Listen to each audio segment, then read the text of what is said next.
Songeso Jim på 19 gør sig klar til dagens træning. Han har mistet begge sine forældre og bor i dag hos en tante i et af Sydafrikas største slumkvarterer uden for Cape Town. Men cykelsporten har ændret hans liv.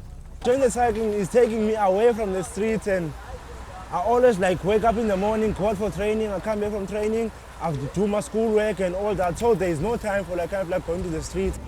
Projektet Life Cycling Academy giver nogle af børnene i det fattige slumkvarter en mulighed for at have en fritidsaktivitet efter skoletid i trygge og faste rammer. Noget som 15-årige Ulisa Makubalu også har glæde af.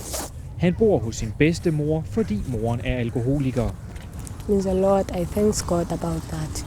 And it's a good thing for me to do. Mere end halvdelen af Sydafrikas befolkning er under 25 år. Mange af de unge bor i områder som det her med høj arbejdsløshed og fattigdom, og for mange bliver vold og kriminalitet en del af hverdagen. If we are creating a facility and an environment that is keeping kids away from crime and violence and drugs, fantastic, then we're achieving our goal. I can see outside the guys at my age, they're doing naughty things, they are the criminals. I joined the cycling, they're not one of those, and I will never be one of those guys. Både Songeso Jim og Ulisa Makubalu har deltaget i flere større konkurrencer, men cykelprojektet handler om mere end at gøre det godt i sadlen. If we have a rider who doesn't make it as a rider, but because of what he learned here, he or she goes on to complete schooling, to complete maybe a university degree.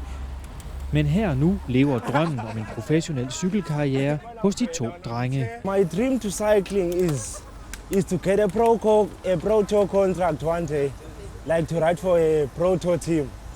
I wish all the other youth children at my age can also take my step. Maybe I can be a role model to them.